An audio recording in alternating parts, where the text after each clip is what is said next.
tak sa ešte chvíľku s týmto budeme babrinkať. Takže pojmy by, čo sa týka monotónnosti, bavíme sa o funkcii, reálnej premennej. Základná predstava, každému reálnemu číslu je priradené najviac jedno iné reálne číslo. To slovo najviac v sebe vlastne obsahuje inak vyjadrené slovo, že je to jednoznačné. To priradenie, ktorým ja priradujem, je jednoznačné. Týmito x-ami sú tie hodnoty jednoznačne určené. Jedna z možných otázok, ktorú sme skúmali, je, že dobre, ja si to môžem predstaviť klasicky, teda urobím to takto. Z každého bodu tejto osy vedie šípka najviac do jedného bodu tejto osy. Vnímate ma? Ja si to môžem teda predstavovať systémom šípka z čísla do funkčnej hodnoty. To vyjadruje nejaký vzťah medzi dvoma premennými. Jedna premenná x, druhá premenná y.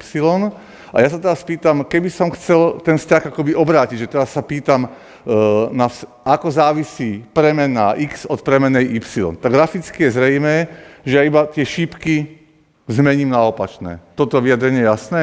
Keď predtým k x-u, s x-om súviselo nejaké y, tak šípka išla od x do y. To znamená, že s y súvisí x, šípka pôjde naspäť. Čo rozpráva má hlavu a petu?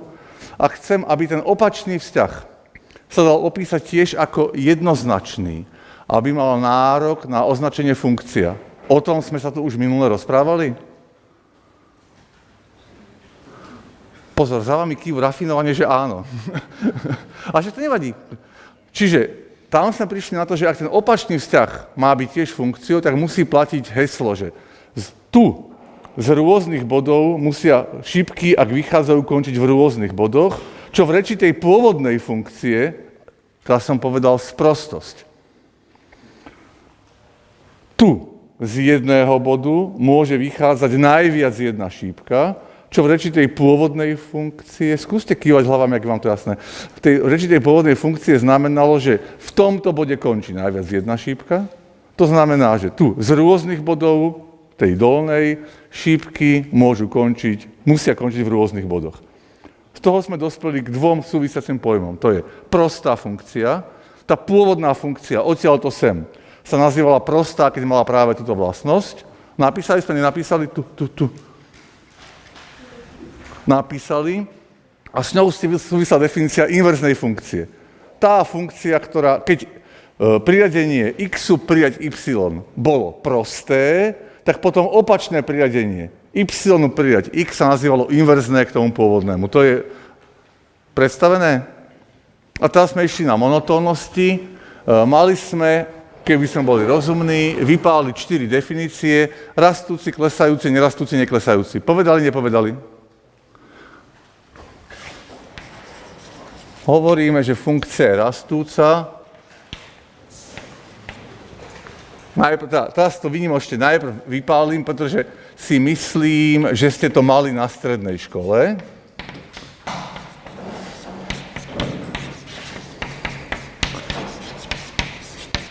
Takto?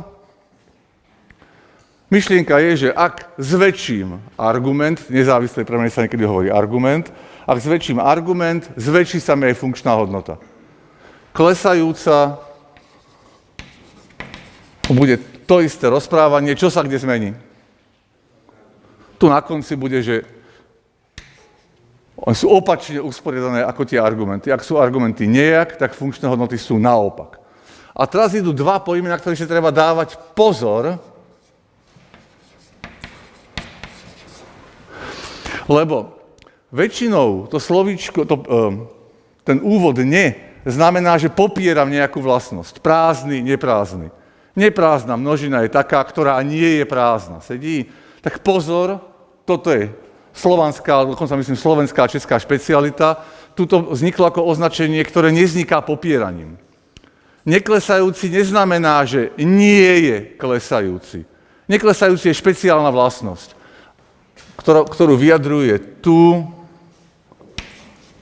takáto nerovnosť. A nerastúci je zase v tejto definícii tu bude takáto nerovnosť.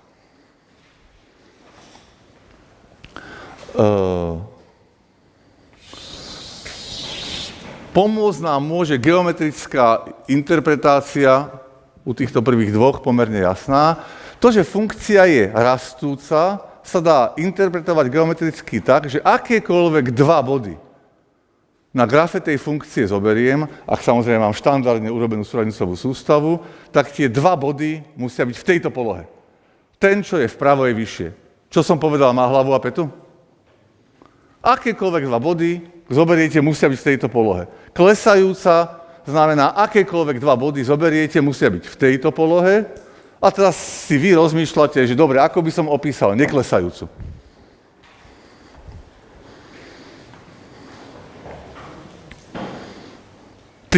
Touto hantírkou.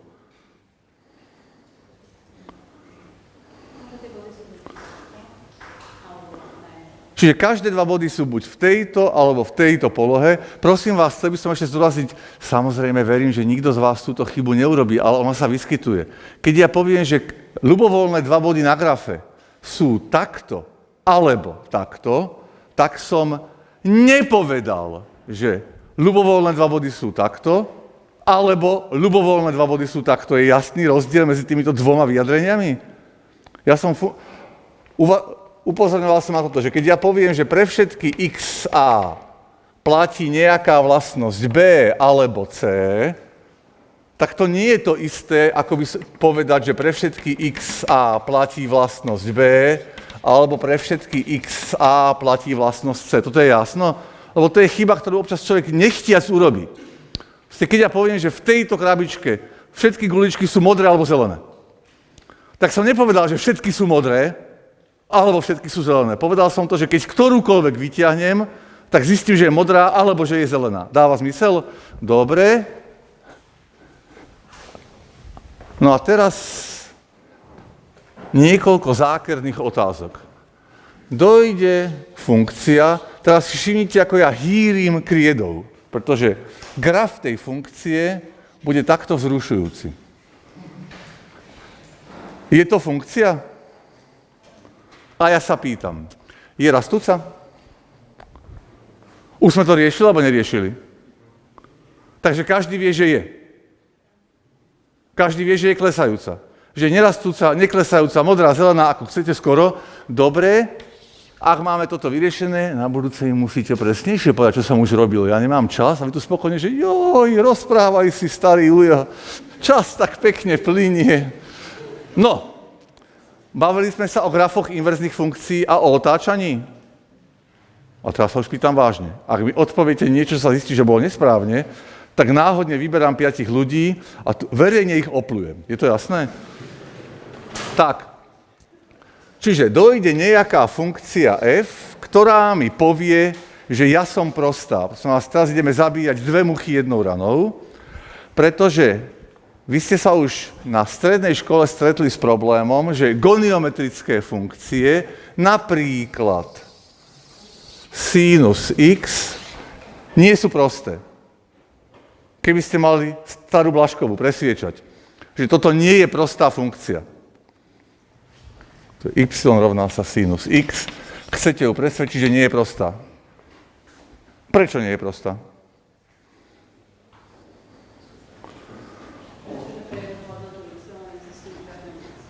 Nie je pravda, že rôzne xy majú rôzne funkčné hodnoty, alebo inak povedané, že jedno číslo môže byť funkčnou hodnotou najviac jedného xu. Sedí?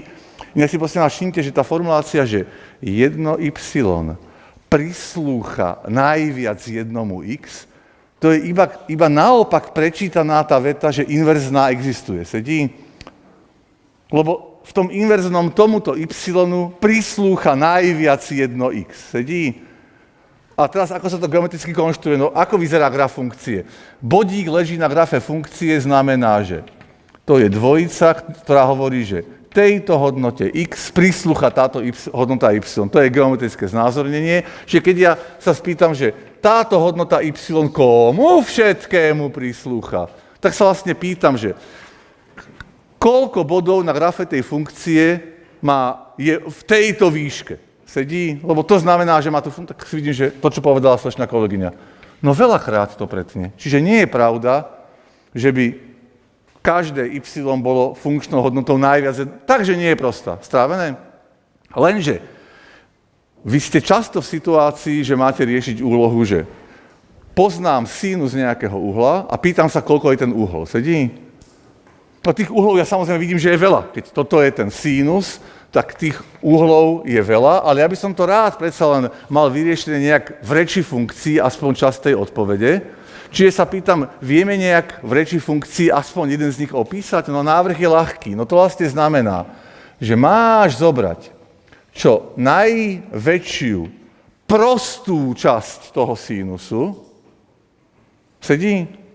Zober čo najväčší prostý úsek toho sinusu. Ak ten úsek je prostý, tak on má inverznú funkciu a tá ti bude hovoriť odpoveď aspoň na časť tej otázky. Keď mi povieš sinus uhla, tak ja ti poviem v tomto prípade, prosím vás, tá prostá časť, čo najdlhšia toho sinusu, pokiaľ možno obsahujúca nulu, bude odkiaľ kam v radiánoch. Každému jasno, to bude od mínus pi pol po pi pol. Čiže, a teda ona bude odpovedať na otázku, že povedz mi hodnotu sinusu a ja ti poviem uhol medzi mínus pi pol a pi pol, ktorý má túto hodnotu sinusu. Sedí? Takto definovanej zatiaľ žoviálne funkcii sa hovorí arcus sinus. Už sme sa bavili o pojme zúženie funkcie. Totiž tá celá funkcia sinus a tento jej kúsok, keď sme formalisti, to nie je tá istá funkcia. Sedí? Môžem sa to pozrieť dvoma spôsobmi, ono to je rovnocenné, ktorý vám vyhovuje. Jeden abstraktnejší je ten množinový. Ak sa na funkciu pozerám ako na množinu bodov typu hodnota, čo jej je priradené, no tak potom funkcia je množina. Množina dvojíc. Kývať, keď je to jasné. No teraz z tohto hľadiska, kedy sa dve funkcie rovnajú? No keď sú to dve množiny, no tak vtedy, keď sa rovnajú ako množiny. Sedí, čiže keď tie dvojice v jednom a v druhom prípade sú rovnaké. Pozriem sa na to, toto je vlastne geometrické znázornenie tých dvojíc. Toto sú tie dvojice iba znázornené v rovine, tak už vidím, že táto množina nie je to isté, čo je toto. Sedí? Ale to je pohľad číslo 1. Pohľad číslo 2 s ním rovnocenný, ja môžem povedať, že aha, dve funkcie sú rovnaké, ak majú rovnaký predpis toho priradenia, to znamená, že ak máte x, tak rovnakým spôsobom sa mu priraďuje y a rovnaký definičný obor. Sedí? Lebo to vám zabezpečí, že akoby priemed na os x bude ten istý a nad tými bodmi budú tie isté hodnoty y. Dáva aspoň trochu zmysel? Problém? Poznámka pod čiarou. To heslo, že majú rovnaký predpis priradenia, ono zvádza k tomu, že on musí byť zápisom rovnaký. No zabudnite na Mozarta. Keď dojde funkcia a povie, že ja mám predpis, že každému bodu priradím jednotku a príde funkcia číslo 2 a povie, že ja každému bodu priradím číslo sinus na druhu plus kosinus na druhu x, tak písmenká sú značne rozličné. Sedí? Ale to sú rovnaké predpisy priradenia, pretože mňa nezaujíma, ako je ten predpis akože zapísaný písmenkami, keď to trochu zjednoduším, ale ako funguje, proste čo mi priraďuje. V obidvoch prípadoch to znamená, že to je tá istá funkcia. Hoci to tak nemusí vyzerať. A zase prosím vás, naopak. Toto a toto, hoci by sa zdalo, že áno, si iba rozmyslíte, to nebudem tak riešiť, to nie je tá istá funkcia.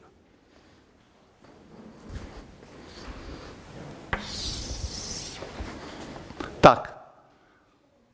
A teraz ku grafu. Aha, k pojmu zúženie. Čiže tieto dve funkcie z toho druhého pohľadu, oni majú vlastne rovnaký predpis.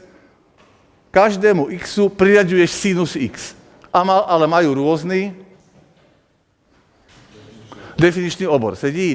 Také dve funkcie, ktoré sa zhodujú predpisom, s tými sa budeme stretávať častejšie a je rozumné veci, s ktorými sa stretávam častejšie pomenovať, aby som to nemusel stále vysvetľovať. Čiže takejto funkcii sa hovorí reštrikcia alebo zúženie tej pôvodnej funkcie. Čiže ak tá pôvodná funkcia bola povedzme f, tak táto sa bude označovať, že to je f zúžené na interval minus people, a teda názov je buď reštrikcia alebo zúženie. V našom prípade je to zúženie na ten interval minus people. Zatiaľ jasno? K tomu slovenčinová hádanka, jemný rebusík. Je jasné, ako bude prídavné meno od zúženie. To je funkcia f zúžená na ten interval. Sedí? Jazykový rebus je, ako bude prídavné meno od toho reštrikcia. A tam sa človeku brídi povedať, že to je reštrikované, chápete, akože babka nám reštrikovala funkciu, takže sa ukazuje, že ani takto slovenčinovo nie je, to je funkcia reštringovaná na ten interval. Čiže zase, kto chce kingovať v krčme, som reštringoval včera 2 funkcie a 1 pivo zdarma. Tak.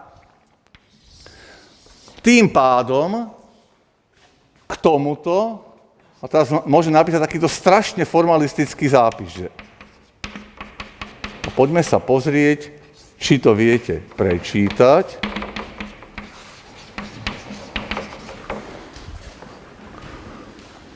Že keď zoberiem funkciu sinus a zúžim ju na interval minus people, to je tam ten obrázok, tak inverzná k nej, toto sa nazýva, to je zle, dvojbodka má byť tu, dvojbodka je u toho, čo je nový pojem, sa volá arcus sinus. Tým som definoval tú novú funkciu.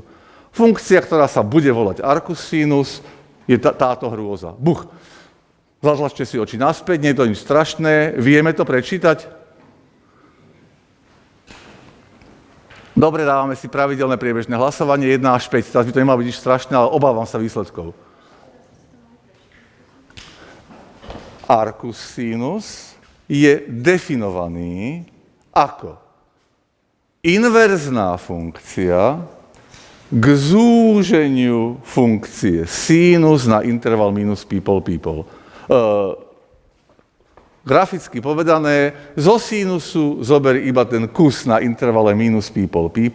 To je prostá funkcia. Inverzná k nej sa bude volať arcus sinus. Dobre, a teraz krátke rozprávanie o grafe inverznej funkcie, ktorého cieľom zase samozrejme je narušiť nejaké stereotypy, ktoré keď sa preženú, môžu byť nebezpečné. Takže toto je graf funkcie y, ak sme to označili f, to je vlastne, takto. Ak toto je g, tak môžem povedať, že toto je funkcia y rovná sa gx. Tejto ekvilibrii rozumieme? Funkcie sa označujú spravidla malými alebo veľkými písmenami latinky alebo gréckej abecedy. Čiže ja som tento objekt f zúžený na niečo, to je nejaká nová funkcia, pomenoval som ju g, čiže toto je graf funkcie g. Takto jasno? Dobre, a ja sa teraz pýtam, že ako vyzerá graf inverznej funkcie a aby som dnes prezradil svoju habaďúru, tak ja môžem úplne detským, naivným výrazom v tvári povedať, že toto je graf inverznej funkcie, lebo celá vec iba závisí, ako sa na to pozerám. Sedí? Ak sa na to chcem pozrieť ako na graf funkcie g, tak ja sa tvárim, že na tejto osi je nezávislá premenná a to priraďovanie akoby funguje takto, že zober x a tu je hodnota gx. Sedí?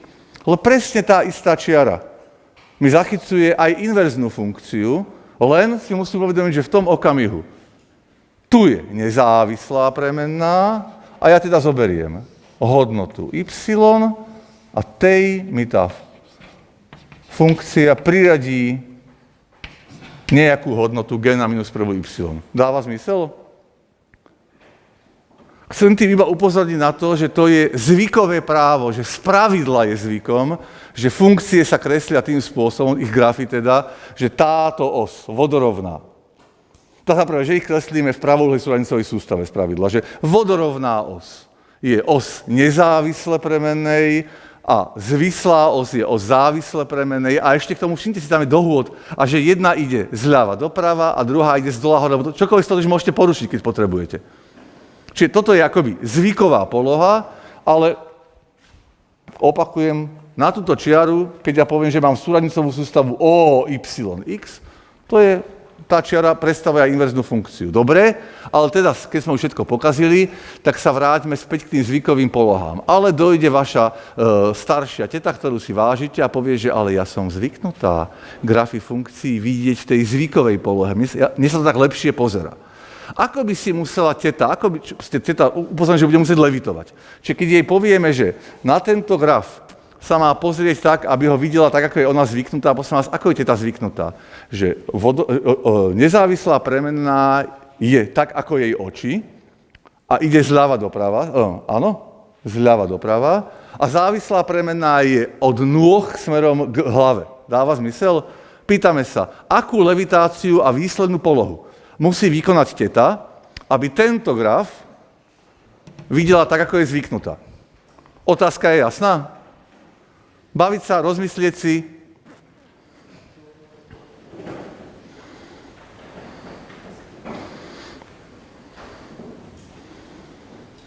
Každý vidí? Teta ako je, tu má oči, musí vzlietnúť, dostať sa za tabulu a láhnúť si. Sedí? V tom okamihu uvidí ten graf tak, ako má. Teraz má oči takto, tu je nezávislá, a telo má od nôh k hlave takto, sedí. Čiže, a teraz teta povie, ale mňa bolia kĺby, to je nevýhodná situácia, čiže bolo by dobré, keby si mi ten graf, milý Árpád, dal tak, aby som ho videl normálne, čo musí robiť teta aj s grafom, tak teraz si spojím tetu aj s grafom a urobím čo? Je to jasno?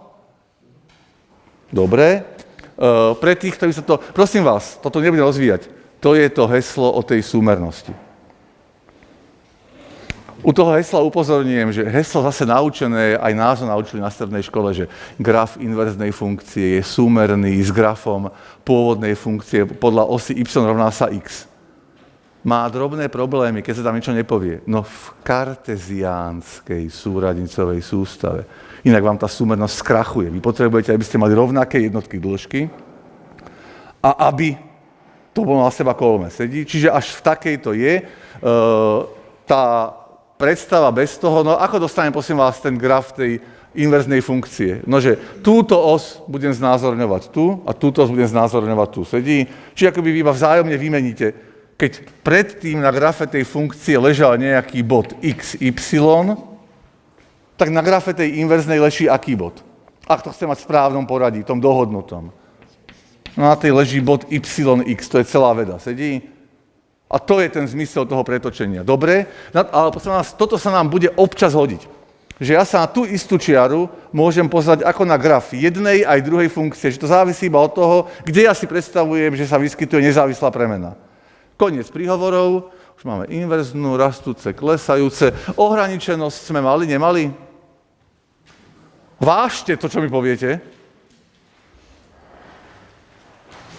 Dobre, pojmy ohraničená z hora, z dola sa robia cez obor hodnôt. Pripomeňme, keď máme buď pririaďovaciu šípkovú alebo množinovú definíciu funkcie, ja to urobím z tej pririaďovacej šípkovej, definičný obor sú tie body na tej spodnej osi, z ktorých vychádzala nejaká šípka. Obor hodnôt sú tie body na hornej osi, kde končila nejaká šípka. To je celá veda. Teraz si predstavme obor hodnôt a teraz ja poviem, že funkcia je zhora ohraničená, aký obor hodnôt je zhora ohraničený. Všetky tie pojmy zhora, z dola alebo ohraničená budú robené iba cez obor hodnôt. Dáva zmysel? A rovnako s ohraničenosťou súvisia pojmy suprémum a infimum, tie budú to isté. Suprémum funkcie, to je suprémum jej oboru hodnôt. Infimum funkcie, infimum je oboru hodnôt. Strávené, koniec vedy, posledná prehľadová poznámka, to sú elementárne funkcie a svet mimo nich.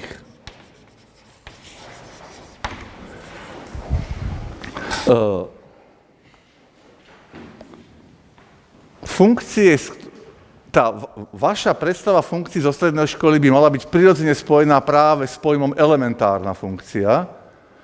To sú tie funkcie dané vzorčekmi, že y rovná sa druhá odmocnina, 1 plus logaritmus zátvorka, sinus x pol a tak ďalej. Lomené! A ideme. Pol strany nestačí. Čiže toto je klasická predstava, to človek prináša o funkcii. To, na čo chcem teraz upozorniť týmto príhovorom, je, že v skutočnosti dnešný pojem funkcie, tak ako sme si ho definovali, že funkcia je čokoľvek, čo má charakter jednoznačného priradenia, je oveľa širší. Že existuje veľké množstvo funkcií, ktoré sú mimo tohto sveta. A aby sme ten svet opísali, čo je ten svet elementárnych funkcií, tak potrebujeme dve veci. Potrebujeme pojem základné elementárne funkcie. To máte celé urobené v skriptách, v cvičeniach, takú tabuľku s prehľadom. A potrebujeme vedieť, čo to je súčet, rozdiel, súčin, podiel, zloženie funkcií. Zloženie sme robili, nerobili? Dobre, tak najprv prehľad základných elementárnych funkcií. No to sú tie, ktoré si pamätáte z tej strednej školy. Konštanta a mostinové funkcie. Exponenciálne funkcie, logaritmické funkcie, goniometrické funkcie, kam rátame sinus, kosinus, tangens. Po strednú školu, na vysokej sa prihodí kotangens. A kto chce strašne kingovať v krčme, tak si ešte zapamätá, a to asi viete, existujú ešte ďalšie dve, pomerne zriedka používané. Vieme, nevieme? Arkusy nie sú v goniometrických, to sú inverzné. Sinus, kosinus, tangens, kotangens, bomba, sekans a kosekans. Sekans pracovne, nie je to presne, sekans je, dokonca to je asi presne, sekans je 1 lomeno kosinus, kosekans je 1 lomeno sinus. Veľmi zriedka používané a tá posledná partia teda konštanty, mocniny, exponenciály, logaritmy, goniometrické a posledná veľká skupina sú cyklometrické funkcie. Jednoho predstaviteľa sme už uviedli, to je arcus sinus, a tým pádom tá ďalšia partia budú arcus cosinus, arcus tangens, arcus cotangens. A aby sme si presvedčili, či sa rozumieme, tak mi skúste vypáliť, ako bude asi vyzerať definícia arcus cosinusu. A ako bude asi vyzerať definícia arcus tangensu. Heslo znie, pokiaľ možno kladné, pokiaľ možno blízko k nule. Otázka je jasná, Bubačikos? Tak rozmýšľam, bavím sa so známymi o 3 riady ďalej, ale k veci! O chvíľku sa pýtam.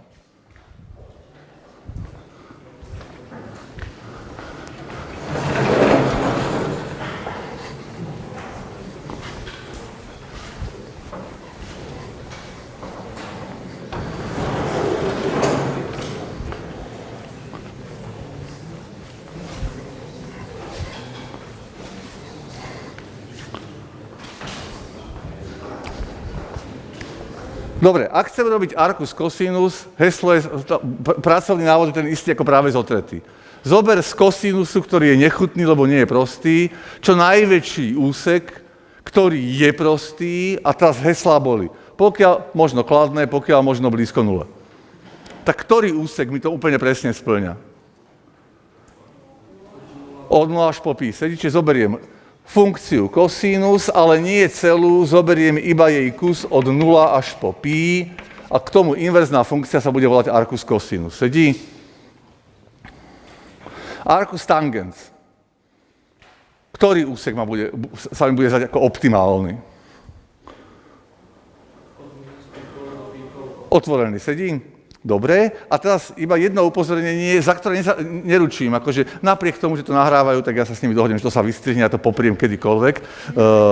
Arcus cotangens by sme totiž volili my ako sedliackým rozumom.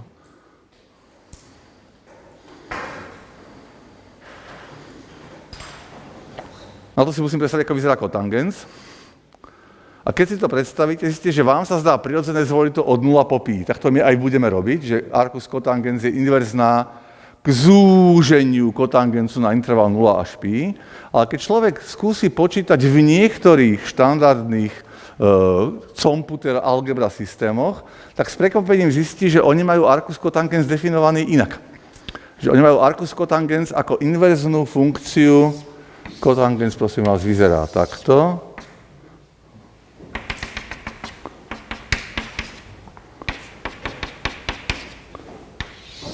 Sedí? A perióda stále ďalej. No a teraz nám sa zdá prirodzené vybrať túto vetvu, lebo taká pekná, neprerušovaná čiara, všetko vystihne. Ale s prekvapením zistíte, že občas sa ako ten základ vyberá táto časť. Tým chcem iba upozorniť na klasický efekt. Vždy, keď s nejakou matickou literatúrou pracujem, je na čím pozrieť si, ako oni tie pojmy majú definované, lebo inak sa môže stať proste klasický problém, že oni hovoria o niečom a oni majú v hlave toto a vy to čítate a vy máte v hlave niečo iné, to znamená, vy sa vyjadrujete k úplne inému objektu, z čoho vznikajú nedorozumenia. Keď ste silní a tlstí, tak ich zmlátite, čo je pre nich nepríjemné. A naopak, keď sú oni silní a tlstí a vy sa dojdete sťažovať, no tak to bude posledný krát vo vašom živote. Čiže tým máme základné elementárne funkcie. To sú práve tie, ktoré akoby sa úporne preberali na strednej škole, aby som mal prehľad, aké majú vlastnosti. A teraz tie elementárne funkcie je čokoľvek, čo vznikne z tých základných elementárnych konečným počtom operácií. Sčítanie funkcií, rozdiel funkcií, súčin funkcií, podiel funkcií, zložená funkcia. A keď sa tým zamyslíte, to stále sú tie vzorčeky. Polepím strašne veľa vzorčekov a teším sa. Poďme si bleskovo pripomenúť, ako je definovaná zložená funkcia. Zase sa nám to oplatí v nejakých predstavách. Ak si funkciu predstavujem systémom šípka z bodu do funkčnej hodnoty, zatiaľ jasno? Tak to si dokonca môžem predstaviť v tomto prípade ako cestovnú kanceláriu. Proste akože tu máte jednu reálnu os, druhú a tretiu, odtiaľto sem funguje cestovná kancelária F, odtiaľto sem funguje cestovná kancelária G. Čo sa tým myslí? Že keď tu nastúpite do nejakého bodu X a on je z definičného oboru F, no tak F-ko vás dopraví do nejakého nového bodu. Sedí sem. A tu sa prestupuje. Čiže ak tento bod je z definičného oboru G, no tak G sa vás uchopí a dopraví vás do bodu GFX. Sedí? A velice žoviálne povedané, no zložená funkcia to je reprezentovaná týmto spôsobom prestupu. Jej definičný obor budú tvoriť tie body X, z ktorých sa dostanete až na tú tretiu priamku. To, čo som teraz povedal, má hlavu a petu? Je zrejmé, že vo všeobecnosti nie z každého bodu, ktorý je v definičnom obore F-ka, ja sa musím dopratať až úplne hore. Napríklad, keď táto funkcia x-u priradí sinus x a táto funkcia y priradí odmostinu z y. Tak tento dopravca funguje, že nasadní v bode x, ten dopraví každého. A my ťa dopravíme do hodnoty sinus x. Môže sa mi stať, že dopravia ma niekam a odtiaľ nejdú spoje ďalej? Teda veľmi aktuálna téma, chápete, krachujúce cestovné kancelárie. Vy aj sa s tými kuframi, stojíte na tejto priamke a nič. Takže môže sa mi to stať? No samozrejme, stačí, aby ten sinus bol záporný a tí to vôbec nikdy nedopravujú, lebo tí dopravujú iba z nezáporných čísel. Sedí? Tým pádom, čo bude definičný obor tej zloženej funkcie? Už som to povedal. To sú všetky tie xy, na ktoré keď nastúpite tu, tak vás to dopraví až na tú tretiu. Tak to skúsme teraz iba tak cvične si uvedomiť, ako by sme to zapísali. Tá zložená funkcia, to znamená funkcia, ktorej predpis vyzerá takto, že z je g od fx. A definičný obor tej funkcie bude teda čo? To budú tí, do ktorých môžem nastúpiť. Aby som vôbec mohol nastúpiť, musia byť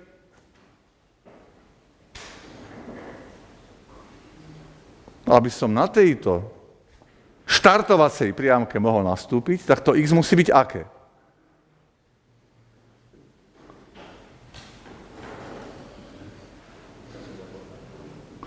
Zabudnite na túto konkrétnosť. Je to úplne všeobecná situácia. Mám nejakú funkciu f, nejakú funkciu g.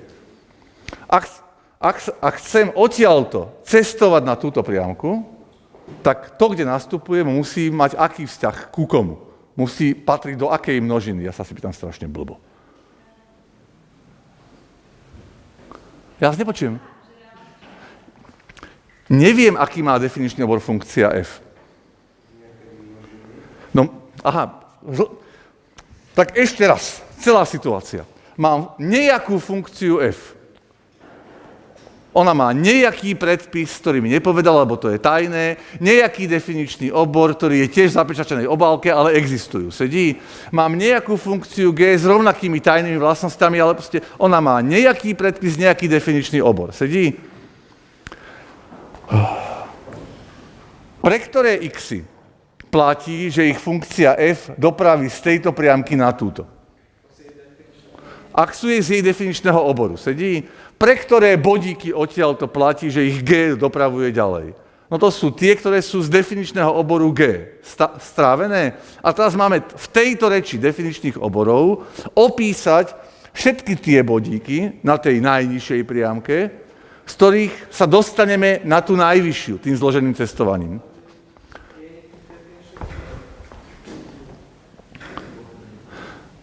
Tie slova ešte nedopadli sem. Vy máte stále čas. Stále čas. To je kruté, ja viem. Psychika pracuje. Tak poďme to robiť. Akože uvažujete správne, len sa vám niečo prepojilo.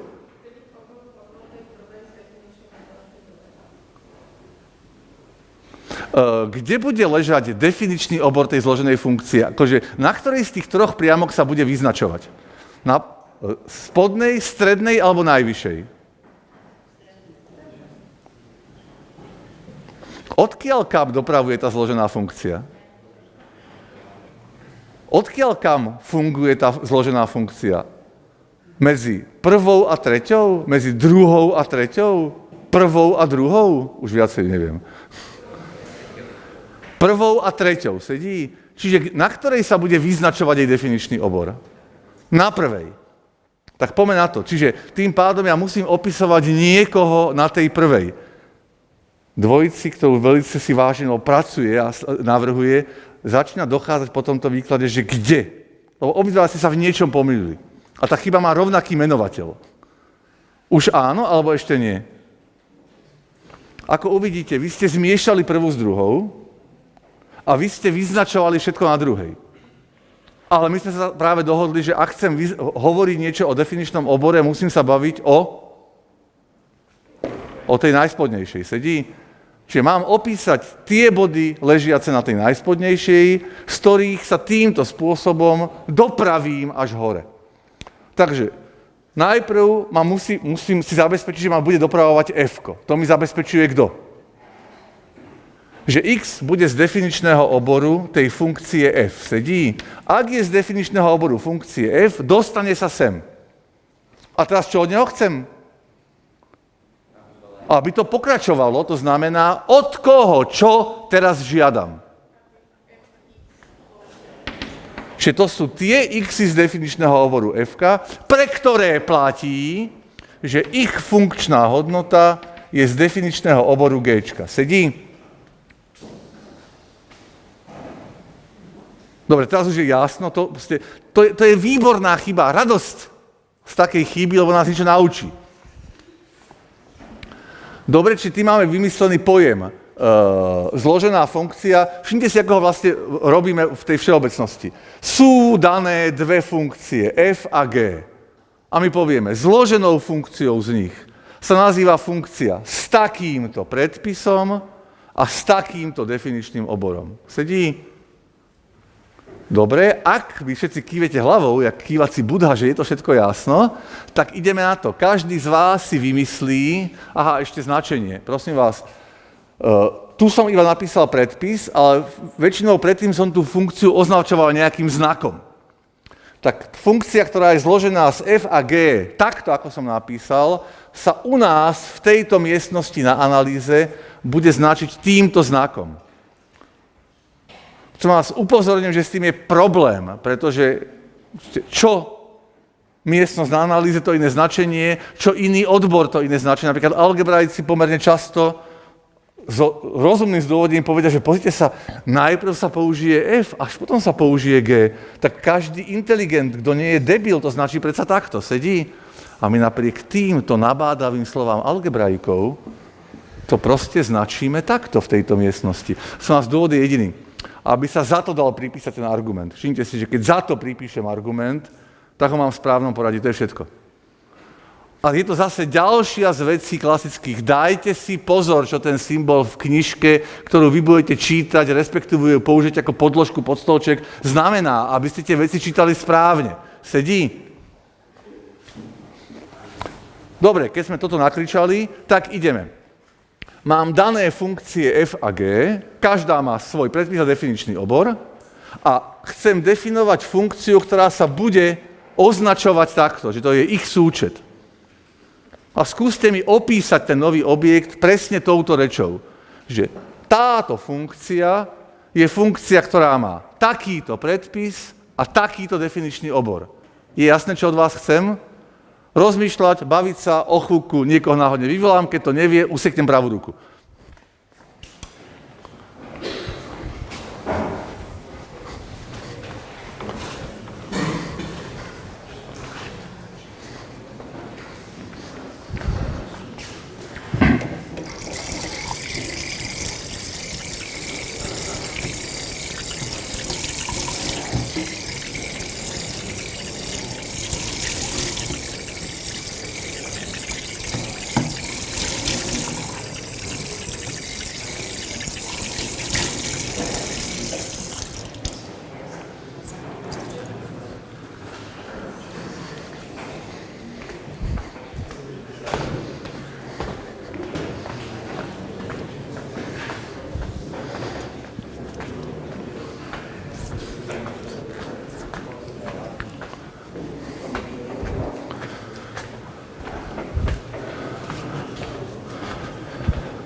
Dobre, máme návrhy? Čiže predpis. To je strašne vzrušujúce. F plus G, prosím vás, toto je jej meno. Nováková rodina Wintrohoferová. Sedí, tak každý sa nejak volá, tak táto funkcia sa volá F plus G. A tá jej predpis, koľko je jej funkčná hodnota v bode X?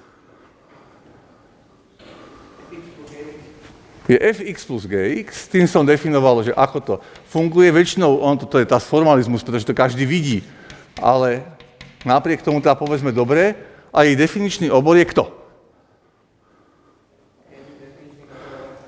Je to každému jasno? Na to, aby som mohol toto urobiť, musí platiť, že aj toto existuje v tom bode X. Čiže požadujem, aby to bolo z definičného oboru F, aby existovalo toto, a súčasne, aby to bolo z definičného oboru G, aby existovalo toto. Sedí? Týmto spôsobom môžete definovať rozdiel, podiel bude vzrušujúcejší a súčin, a tým pádom máme urobený akoby ten základ, grunt pre opis elementárnej funkcie. Elementárna funkcia, všetko, čo vznikne zo základných elementárnych, pomocou konečného počtu súčtov, rozdielov, súčinov, podielov, skladania funkcií. Občas vznikne otázka, či nejaká funkcia, ktorá sa nám nezdá, že by bola toho typu, či je alebo nie je elementárna. Týmto príkladom chcem dokumentovať, že aj autori učebníc, aj keď sú veľmi chytrí, majú slabé chvíľky. Proste občas človek napíše nejakú kravinu, potom sa to pozrie, povie, že bože, čo sa to so mnou dialo. Tak som objavil nejakej výbornej učebnici inak takú poznámku, že táto funkcia teda nie je elementárna. A keďže to už hovorím s tým dlhým úvodom, tak je zrejme, že sa snažím nenápadne všetkými svojimi zmyslami naznačiť, že to je chyba. Že proste autor, jak to rýchlo písal, tak si niečo neuvedomil. Proste, opakujem, stane sa každému. Uvedomte si, my máme presnú dohodu, kto má nárok na označenie elementárna funkcia. To je ten, ktorého predpis vieme vytvoriť z tej dohodnutej sady, dohodnutým spôsobom. Čiže otázka je, vie sa tento predpis vytvoriť z dohodnutej sady dohodnutým spôsobom? Ak áno, má nárok. Cedulka, som elementárna funkcia, kto je viacej. Ak nie, tak ja musím ukázať, že sa nedáš vytvoriť tým spôsobom. skúste si uvedomiť, že ukazovať, že niečo sa nedá urobiť, to spravidla nie je taká sranda. Na to narazíme o chvíľku, keď vám budem presvedčivým hlasom, nacvičeným ráno pred zrkadlom, hovoriť, že nejaká funkcia nie je elementárna. Takže, viete nejak navrhnúť, že sa dá urobiť z tých dohodnutých tým dohodnutým spôsobom? Zažili ste to pomerne často na strednej škole, ten typ úpravy, ktorý končí. Toto je v skutočnosti druhá odmocnina z x na druhú, sedí? A to je presne predpísaný spôsob. To je mocninová funkcia zložená s druhou mocninovou funkciou.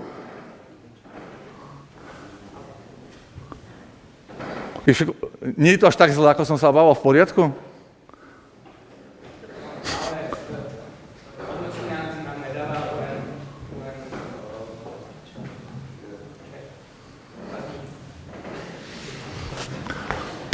Dobre, ostatné otázky mimo záznam. A teraz naozaj funkcie, ktoré nie sú elementárne, som vás rozprávam preto aj z toho dôvodu, že ono to trochu súvisí aj s tým, čo budeme robiť, aj s tou históriou matematiky. Pozor, ide výrazne falzifikovaná história matematiky. Ste zjednodušený pohľad na to, že Newton s Leibnizom žili skoro v svete elementárnych funkcií. Nie úplne, pretože v hre boli ešte nekonečné súčty. Ale v zásade v tomto svete a tam akoby niečo zistili, že funguje a začali to používať. Ale medzi tým vývoj aplikácií matematiky a jej vlastného skúmania donútil matiku, aby ten pojem funkcie rozšírila. To je samostatná veľmi zrušujúca kapitola, ako sa pojem funkcie vyvíjal od 17. storočia podnes. To stále znamenalo niečo iné. A ten náš je strašne všeobecný. A ten efekt je vlastne taký, že vy tu máte akože malý, civilizovaný priestor, to sú základné elementárne funkcie. A ako uvidíme na konci semestra druhého, medzi nimi je ešte menšia skupina super príjemných funkcií. A potom je okolo džungla s divokými kmeňmi kanibalov, ktorí zabíjajú každého, koho vidia. A to sú tie ostatné, ktorých existenciu sme pripustili kvôli tomu, že sme urobili tú definíciu už veľmi všeobecnou. Povedali sme si, čokoľvek je jednoznačné, má nárok na označenie funkcia. Takže niekoľko príkladov ako ľahulinkých vecí, ktoré už nie sú elementárne funkcie. A teraz, dúfam, že sa zase teraz ja nepletiem. Viete, ako tu som zakingoval, že ak som na to prišiel, teraz uvedem nejakú funkciu. Klasická signum x. To je funkcia znamienko, signum je znamienko. Pre x záporné minus jednotka, pre nulu 0, pre x kladné jednotka. Je príklad funkcie, ktorá nie je elementárna a hneď teda jedným dýchom opakujem to, čo som povedal predtým. Ale v skutočnosti dokázať, že nie je elementárna, znamená ukázať, že akokoľvek by ste cvičili s tamtými funkciami z toho zoznamu, tak ju z toho nedostanete.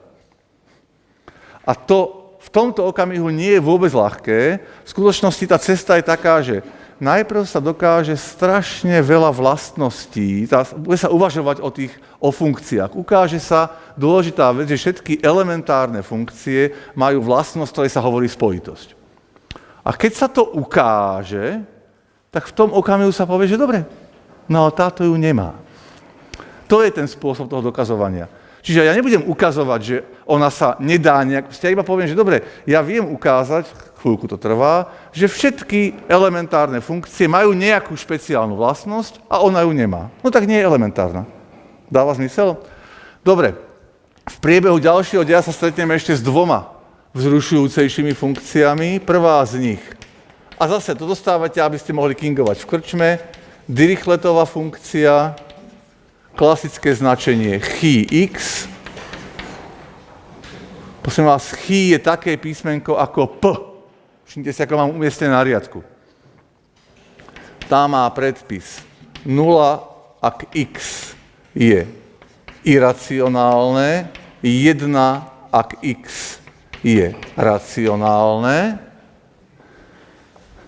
Toto je funkcia, ktorá presne ukazuje akoby hranice našich možností, našej predstavivosti. Lebo keď sa na ten predpis pozriem, tak si človek uvedomí, že graf tej funkcie si viem predstaviť, ale neviem ho nakresliť. Čo som nakričal? Dáva trochu zmysel? Nepíšte si každú blbosť tej tabule.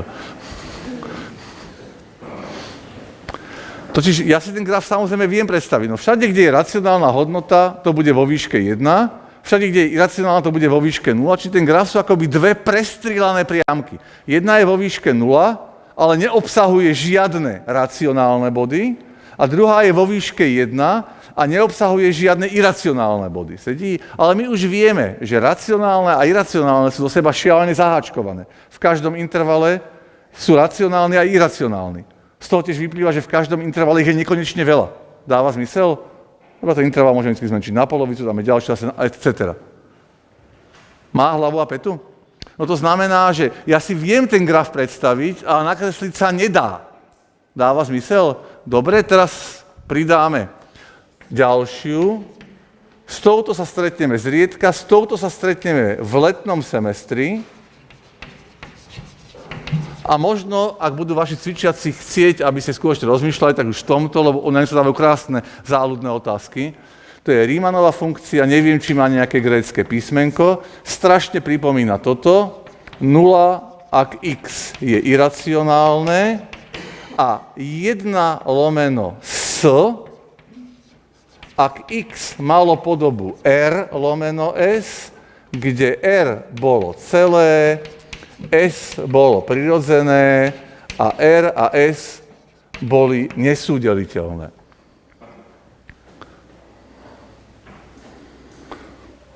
Prosím vás, tento zápis vy viete opísať nejaký úplne inými slovami, lebo ste to zažili na strednej a základnej škole. To je zlomok zapísaný, už to niekto povedal,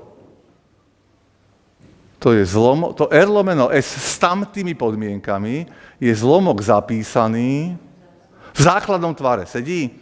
Čiže vlastne ten predpis hovorí, že ak je číslo racionálne, čiže ak je to zlomok, tak ho napíš v základnom tvare a zruž mu čitateľa. A to bude funkčná hodnota. Sedí?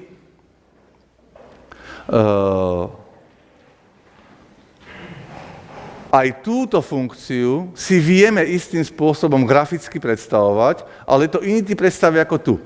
Tu nastúpi predstava, ktorú by som opísal, ktorá zodpovedá pojmu potenciálneho nekonečna. Čiže ja si viem predstaviť, ako vytváram graf tej funkcie po krokoch. To nie je také zložité, uvedomte si. Ja môžem ísť na to týmto spôsobom, že ak x je celé číslo, koľko je funkčná hodnota?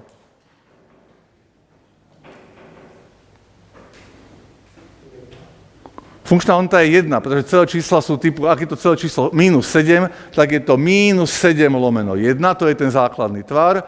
Zruš čitateľ, máš 1 lomeno 1, sedí. Čiže v celých číslach sú hodnoty jednotky. Teraz zoberiem všetky zlomky, ktoré sú napísateľné s menovateľom 2. 1 polovica, 2 polovice, 3 polovice, 4 polovice, 5 polovic, minus 1 polovica, minus 2, sedí. Časť z nich sa skrátením dostane do toho predchádzajúceho, čo tam ma nezaujíma, a v tých zvyšných je hodnota 1 polovica. Sedí? To znamená, že ja idem teraz akoby s krokom 1 polovica, kde ešte nie je funkčná hodnota, bachnem 1 polovicu, kde je, idem ďalej. Sedí? A aký bude ďalší postup? Na teraz zoberiem všetky zlomky s menovateľom 3.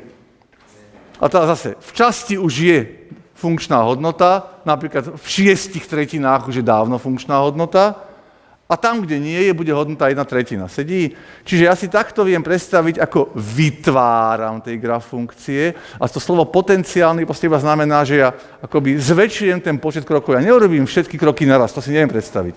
Ale viem si predstaviť, že urobím prvý, druhý, tretí, milióntý, miliardtý krok a viem si predstaviť, ako sa z toho tvorí graf tej funkcie. Čo som porozprával, má trochu zmysel? A teraz jedna filozofická otázka, opäť mimo záznam. Tie predpisy výrazne vzbudzujú dojem, že Dirichlet a Riemann by potrebovali, akože asi nemali čo robiť, že manželka ich radšej mala dať kýbel do ruky a tu umývaj schody, aby si nemyslel na blbosti. Akože došli večer domov, popili kávičku a rozmýšľali, že vymyslíme nejakú funkciu. Čo tak toto? To tak vôbec nie je, chápete? Proste tá matika nevzniká tým spôsobom, že matik si doma sadne na kanápe a tá rozmýšľa o kravinách. Jeden aj druhý skúmali nejaký výrazne zmysluplný problém, z ktorého im proste vyliezlo, že výsledok v Dirichettovom prípade bolo toto a v Riemannovom prípade proste bolo, že aha, keď sa stane toto, tak niečo. Lebo my totiž sa s Riemannovou funkciou znovu stretneme ako s príkladom pomerne prekvapujúcej obludy, ktorá ešte stále je riemannovsky integrovateľná. Čiže dá sa na ňu pozrieť tým spôsobom, že vznikne riešením otázky, že ako príšerne ešte môže vyzerať funkcia, na ktorú sa dá použiť nejaký aparát. Ale nevznikla tak, že Riemann už nemal skutočne čo robiť, bolo sobotu o 2:00, záhrada bola celá upravená, manželka maká, on teraz, čo by sme vymysleli, Riemannovú funkciu, sedí, tak to proste nebolo. A v mojich očiach to nie je tak skoro nikdy, so žiadnou zmysluplnou matikou. Koniec emotívneho príhovoru, koniec funkcií, ešte odporúčam každému, ak ste to nerobili na cvikách, si chvíľku hrať s grafmi funkcií tohto typu.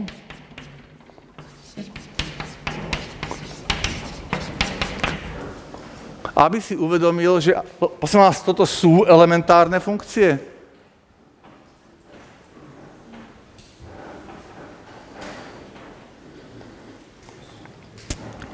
Nezabudnite, že ako náhle sa v matike vysloví definícia, proste to je jak slovo Božie. Byť elementárna funkcia znamená, splnil si naše podmienky.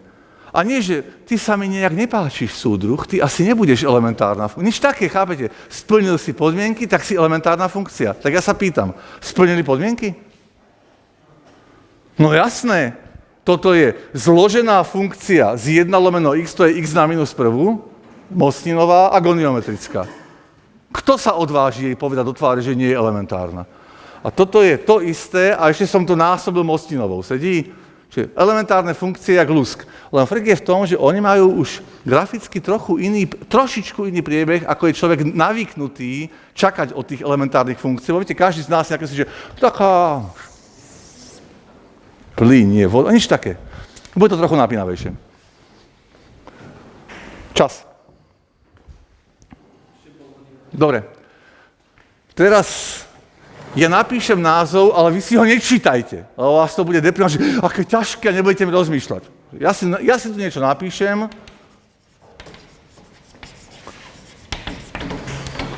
a ideme sa chvíľku zdanlivo baviť o blbostiach, aby sme z toho niečo vydedukovali.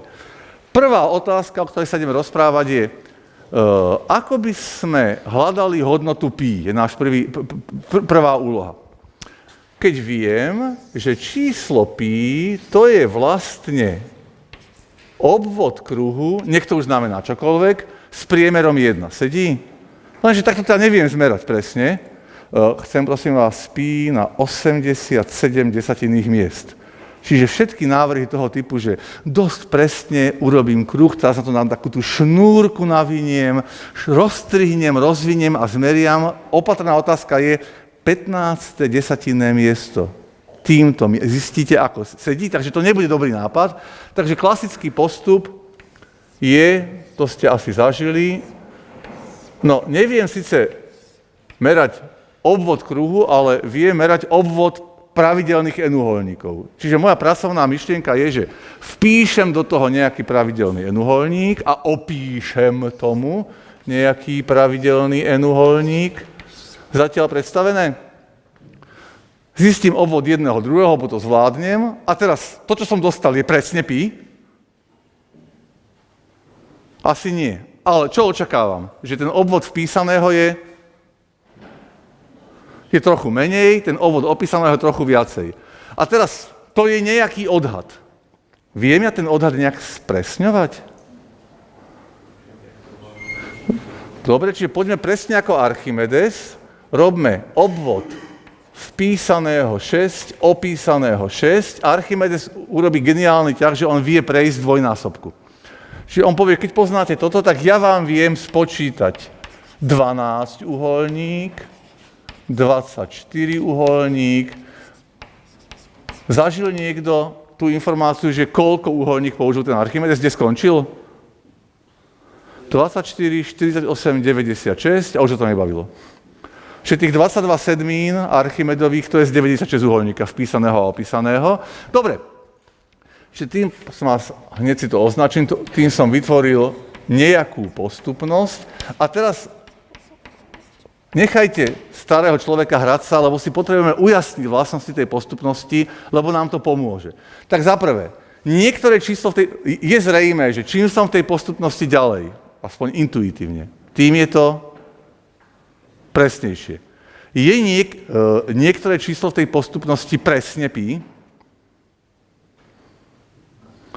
Je zase intuitívne jasné, že nie. Dokážem z tej postupnosti zistiť pi ľubovoľne presne? Keby som povedal, že chcem to na 100 miest a mal by som, ako chápete, neobmedzený čas a postup, akože beriem 24, 48, 96, 192.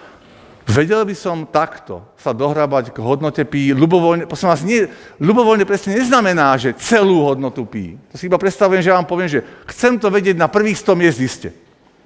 Viem to týmto spôsobom dosiahnuť? Toto je jasno? A ďalšia vec.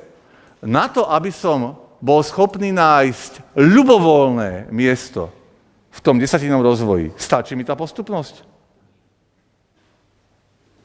Keď poviem 318. miesto, viem ho nájsť z tej postupnosti, alebo neviem? Je jasno, že viem.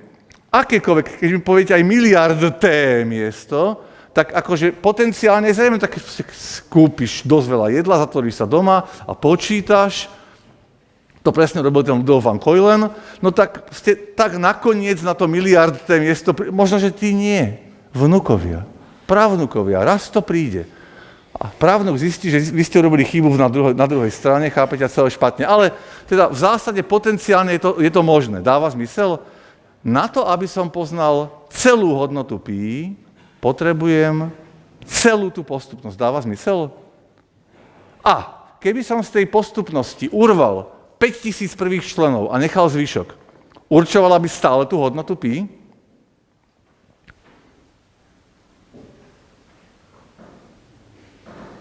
Na určenie tej hodnoty pi sú podstatné členy s vysokým indexom alebo s nízkym indexom? Tá sa zle pýtam? Táto postupnosť, ja mierim sem, že keby som ako matické najvyššie božstvo poznal celú tú postupnosť, tak ja tvrdím, že ňou celou je vlastne zakodované celé číslo pi. V zmysle, že poznáte ľubovoľného desatinné miesto. Žiadny člen tej postupnosti sám o sebe na to nestačí, ale celá postupnosť ako celok presne určuje hodnotu pi. Sedí ľubovoľné jej miesto, ktoré chcete za desatinou čiarkou, je v tej postupnosti zakodované, skryté. Toto sedí? Tá sa znovu pýtam. Mám takúto postupnosť, viem, že čím je n väčšie, tým sú to lepšie odhady, a z tej postupnosti nedopatrením mačka zjedla prvých 800 členov. To, čo zvýšilo od 801. ďalej, stačí stále, má tie vlastnosti, ktoré stačia na určenie toho čísla pi. Ak si nie ste istí, tak teraz nechám koľko časov, to si potrebujete uvedomiť.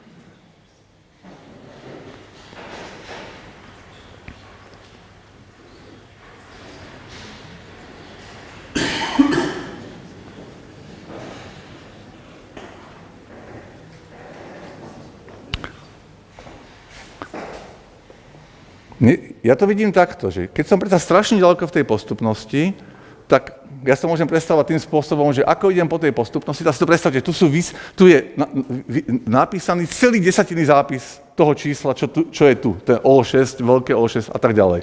A ja si v ňom červene vyznačujem tie cifry, ktoré už sú zo zápisu čísla pi. Prosím vás, ako na ne prídem?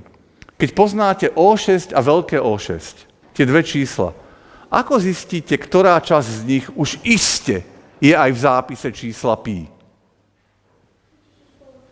Tie, čo sú spoločné, dáva zmysel?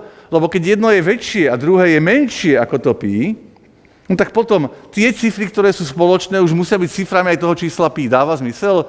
Čiže takto pôjdem po tej postupnosti, vždy vyznačím spoločné a teda, čo ja očakávam? Že tie vyznačené cifry, ako to je napísané pod sebou, ich počet sa stále zväčšuje. Sedí?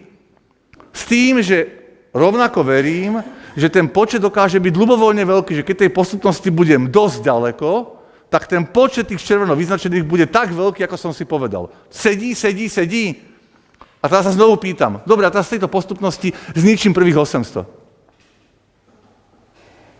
To, čo mi zostalo, stačí na určenie tej hodnoty pi tak ako predtým? No veď som stratil iba nejakých prvých 200 cifier.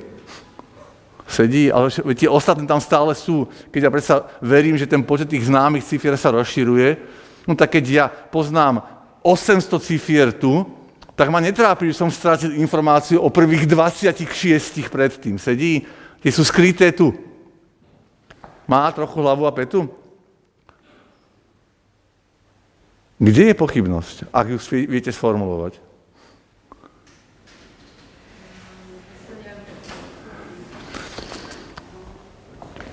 Predstavte si, že by Archimedes je skromný. Začal, že urobme 6-uholník, 12, 24, 48, 96 a dojde niekto povie, že kravina. Začníme rovno s 1000-uholníkom. Nie, začníme rovno s 96-uholníkom a robme to po 4 ešte navyše. On dostane nejakú inú postupnosť.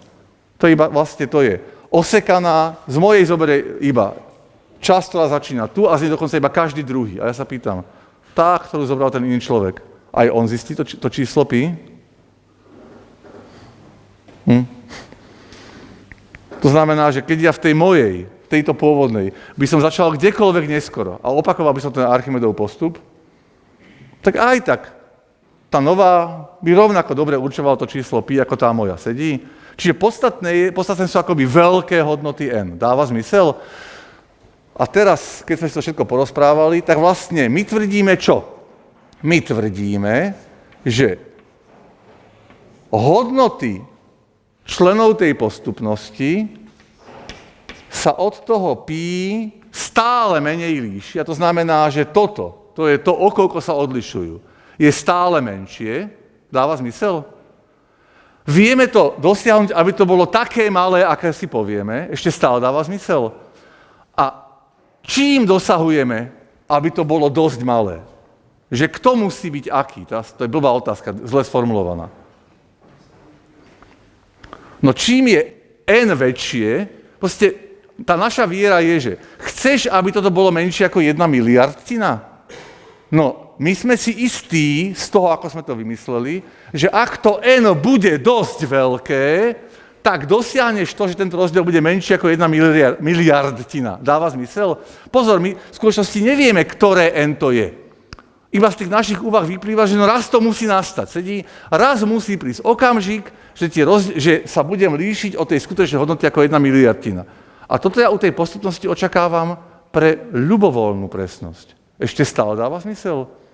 Že akokoľvek presne chceš odhadnúť pi, inými slovami, akokoľvek malé má byť toto číslo, vieš to dosiahnuť, stačí, aby n bolo dosť veľké. Dáva zmysel? Čiže my vlastne tvrdíme, že ak n je dosť veľké, tak potom tento rozdiel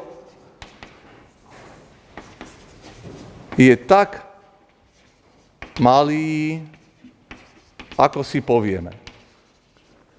Toto je jasno? A teraz to skúsme dať dohromady, čo s celou parádou, čo sme vlastne povedali. My o tejto postupnosti tvrdíme, že jej vzťah k tomu číslu pi, všimte si to vlastne postupnosť, ktorá ako celok to číslo pi určuje. Sedí? A teraz opisujeme, že ako ona s tým pi súvisí. Akokoľvek presne chceš odhadnúť hodnotu pi, vieš to urobiť, stačí, aby to n bolo dosť veľké. Dáva zmysel?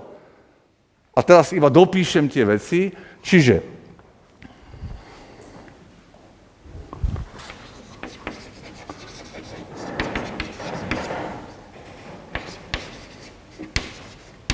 akokoľvek presný má byť výsledok, tak viem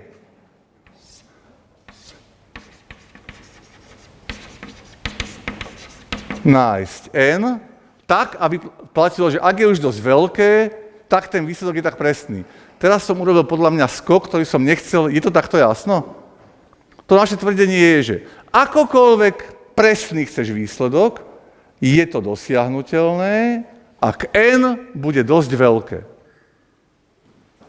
Táto rozprávka sedí s tým, čo sme si to teraz porozprávali? Tak ja teraz túto rozprávku skúsim napísať symbolmi a budeme sa baviť, či tie symboly skutočne vyjadrujú to, čo sme chceli čas. Ja tvrdím toto, že keď chcem, aby tento rozdiel, a teraz ja poviem, že ja si určím nejakú presnosť, tá sa bude volať epsilon. Epsilon znamená, že koľko pripúšťam rozdielu medzi skutočnou hodnotou a tým Pn. Napríklad epsilon môže byť 1 miliontina, sedí? Čiže hovorím, že nesmí sa to líšiť viacej ako o 1 miliontinu. A ja tvrdím, že akékoľvek takúto presnosť volím, vždy viem dosiahnuť, aby ten rozdiel bol menší. Zatiaľ sedí? Čiže akúkoľvek presnosť kladnú si zvolím, vždy viem dosiahnuť, že tento rozdiel je menší ako epsilon. Sedí? Ale on nie je vždy menší ako epsilon. Ako je to v tej postupnosti? Že ja viem, že ten rozdiel bude menší ako epsilon kedy? Keď to n bude dosť veľké. Sedí? To znamená, že tvrdím, že ak n bude väčšie ako nejaká hodnota, takže už potom toto bude platiť. Ešte stále jasno? Akokoľvek presne chceš odhadnúť číslo epsilon, je to urobiteľné, stačí, aby n boli dosť veľké. Čo kričí? Toto je nás dosť dôležitá vec, na to, aby sme mi povedať, že ešte raz, ešte trikrát, lebo niečo nie je jasné. Zatiaľ jasno? A teraz to iba dokončím a skontrolujte si, že to vyjadrujem, čo som hovoril. Akékoľvek epsilon poviete, musí sa dať nájsť také n prirodzené, aby platilo toto.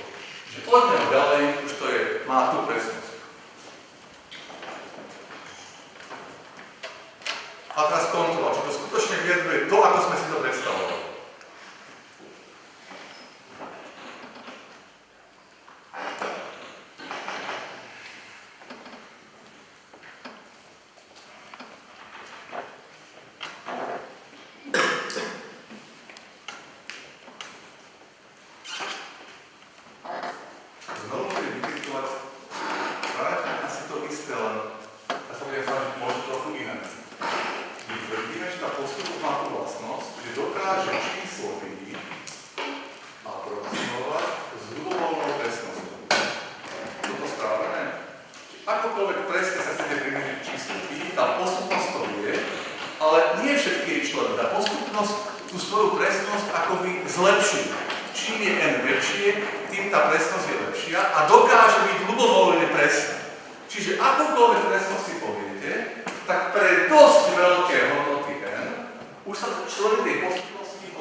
Sedí? No a teraz si iba musíte stráviť, že či vám je jasný tento kvantifikátor tu, že to presne vyjadruje. Akúkoľvek presnosť poviete, tak k nej musí existovať nejaké miesto v tej postupnosti, že od neho ďalej tie členy tej postupnosti sú už tak presné, ako vy ste požadovali. Sedí? Áno, nie? Dobre, ak je toto jasno, tak to zdanlivo na chvíľku opustíme a vrátime sa k našim úvodným rečiam o strmosti grafu funkcie. Pripomeňme si tú základnú myšlienku. Mám nejakú funkciu, y rovná sa fx a chcel by som nejak číselne vyjadriť, ako je ona strmá. Kde sa najrýchlejšie mení. Rýchlosť jej zmeny. Zatiaľ dáva zmysel? S tým, že moje východiská sú za prvé, tento aparát ja viem urobiť iste pre funkcie, ktoré sú priamkami, pretože pre priamky úplne prirodzené meradlo rýchlosti zmeny je smernica. To sme rozprávali kdesi na prvej, druhej prednáške. Zatiaľ stále sedí? Čiže chcel by som aparát, ktorý sedí na priamkach s tým výsledkom, lebo tam to je dobrá odpoveď. Chcel by som ten aparát z tých priamok akoby rozšíriť aj na iné funkcie. Ešte stále sedí? Na priamkach viem merať strmosť, to je smernica, a teraz by som chcel niečo obdobné použiť aj pre ostatné funkcie. Ak to vie merať s priamkami, tak tá myšlienka, ktorú použijem, že ak tu je bod A ja chcem akoby presne povedať, že ako je to strmé v tomto mieste, tak tá moja úvaha je taká, že no ja sa posuniem trochu za bod A,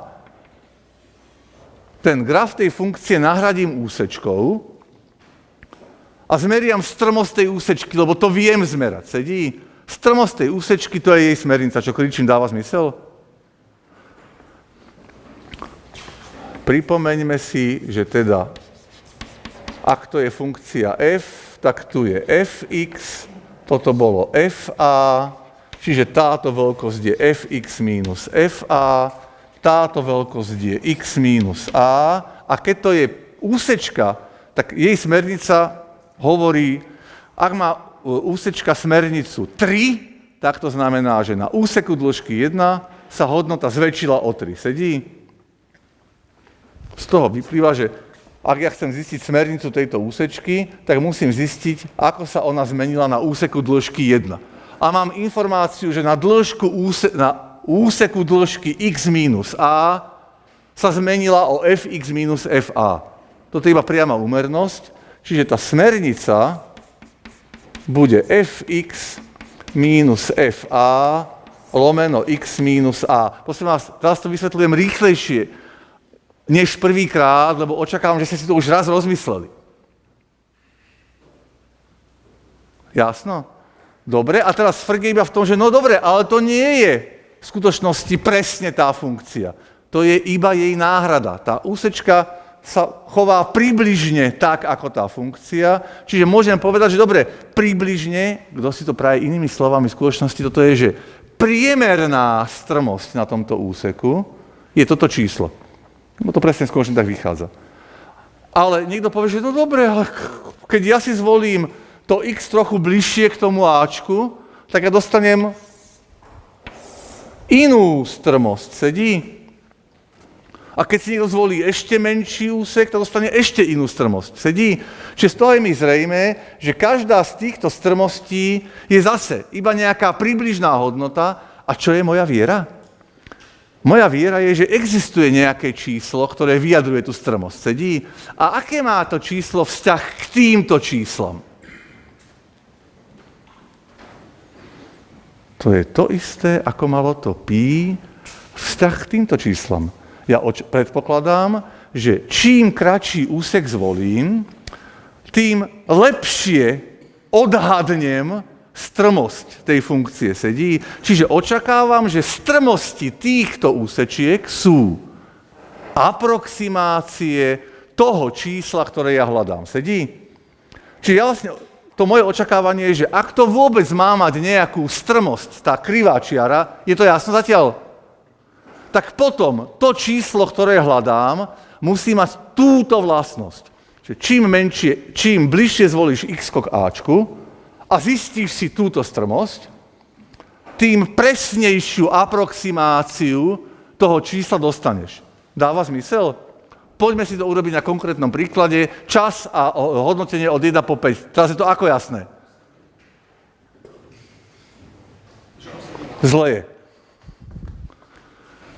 Zle je, prosím vás, kvôli tomu, že ja teraz musím urobiť na tabulu 3 takéto veci, aby sme v nich videli podobnú štruktúru a z nich vymyslieť všeobecnú definíciu. A uvidíme, či sa nám to podarí. Urobme klasický 100-krát robený príklad. Funkcia bude y rovná sa x na druhú. Chcem to robiť v bode 2, všetky tie tvoje úvahy. Čiže pýtam sa, dobre, aké číslo typu strmosť má zmysel priradiť tej funkcii pre tento bod? Otázka je jasná? Číslo, ktoré by vyjadrilo, ako tam je strma. Len tak, nebudem nejak odbočovať. No ak použijem presne tam ten prístup, tak poviem, dobre, no tak zoberme nejaký bod x za dvojkou, spočítajme strmosť tejto úsečky, len tá strmosť je tento rozdiel a ten bude x na druhú mínus 2 na druhú. Je jasné, ako som na to prišiel? X na druhú je to potiaľto, 2 na druhú je to potiaľto, čiže to je ten rozdiel, je táto veľkosť. Tento je x mínus 2. A teda tá strmosť na tom úseku od 2 po x je vlastne zmena y-ov deleno zmena x-ov. Na to mám vzorčeky, teším sa, poviem, že aha, to je x plus 2. Zatiaľ jasno? To je vlastne teraz moja funkcia kx. Ona má ešte jednu špeciálnu vlastnosť, že táto funkcia kx v dvojke nie je definovaná. Lebo tam ten postup neviem urobiť, tam tá úsečka má nulovú dĺžku. Čo kričím, zatiaľ stále sedí? A teraz, dobre, z týchto výpočtov viem si uvedomiť, že ktoré číslo by malo tú strmosť vyjadrovať? Tak si ho znovu uvedomme. Naše očakávania sú, že čím je to x bližšie k dvojke, tým strmosť tej úsečky, čo je toto číslo, je tá strmosť, sedí? Tým strmosť tej úsečky je stále lepšia aproximácia toho, čo hľadám. A teraz ste v situácii, povedali vám, dobre, strmosti pre všetky x poznáme, to sú čísla x plus 2. A ty hľadáš číslo, ktoré má tú vlastnosť, že čím je x bližšie k dvojke, tým toto je lepšia aproximácia toho čísla. Kto je to? Je jasné, že to je štvorka? Čím je x bližšie k dvojke, tým viacej sa tento chlapík podobá 2 plus 2. Sedí? Čiže jediné číslo, ktoré má tú vlastnosť, že tieto hodnoty ho stále lepšie aproximujú, je štvorka. Toto sedí? No a teraz sa pokúsime tú vlastnosť tej štvorky, ale vo všeobecnosti, opísať presne tamtým spôsobom, pretože to je tá istá situácia. Ako to bolo tu? Tie čísla Pn boli tvoja stále lepšia aproximácia, čím to n bolo väčšie. Sedí? Inými slovami, keď n išlo takto a uberalo sa do nekonečna, tak to Pn sa stále viacej spresňovalo na hodnotu pi. Sedí? A teraz ja tvrdím, že tu je strašne podobná situácia. Kto ide kam? Ak x ide, tam išlo n do nekonečna. Tu nás zaujímal, aký pohyb toho xu. K dvojke sedí. Čím bolo x bližšie k dvojke, tým lepšou aproximáciou toho výsledku malo byť to číslo kx. Dáva zmysel? Čiže to číslo, ktoré sme hľadali, a teraz všimte sa, to budem konštruovať podobne, čas.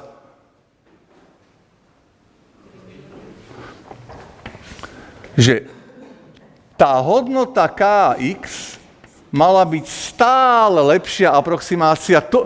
Ten, koho hľadám, označme ho L. To je taký chlapík, že tie kx sú jeho stále lepšie aproximácie, ale nie všetky kx. Kedy sú to dobré aproximácie, ak to x? Ak je x blízko dvojke, sedí? Čím je x bližšie k dvojke, tým to majú byť lepšie aproximácie. Dáva zmysel? Čiže tu musí byť napísané, že ak x je blízko 2, tak potom toto je tak malé, ako som si povedal. Sedí? Čiže aká bude tá hra, obdoba tamtoho? Ja tvrdím, že to L-ko má tú vlastnosť, že čím bližšie je x k dvojke, tým menej sa kx a L líšia. Čo som nakričal, dáva zmysel? No, to znamená, že teraz zase akúkoľvek presnosť chcem dosiahnuť, tak si to označme.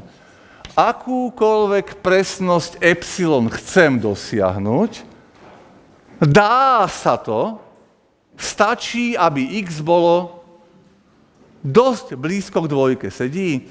Čiže existuje nejaké blízko, lebo ja to, že x je blízko k dvojke, zapíšem tak, že no x a dvojka sa nejak málo líšia. Dáva zmysel? Tu bude ešte drobná podmienka, že x nesmie byť dvojka, lebo tu som v tých úvah zakázal, že platí toto. Akokoľvek presne chceš aproximovať číslo L, vieš to urobiť, stačí, aby x bolo blízko dvojky. Má to aspoň trochu hlavu a petu? Zlatilinka, teraz sme v blbej situácii. To znamená, že na budúce na toto presne budem musieť nadviazať. Nesmiem byť taký ukecaný a to znamená, samozrejme to teraz hodím na vás. Nie, chyba nie je vo mne, chyba je vo vás. Málo ste kývali. Sedí? Lebo keď vy málo kývete, tak ja mám tendenciu vysvetľovať tie veci furt do kolečka. Čiže vy budete oveľa viacej kývať, aby sme na budúce už sa od toho dostali k tej všeobecnej definícii. Bolo nám potešením.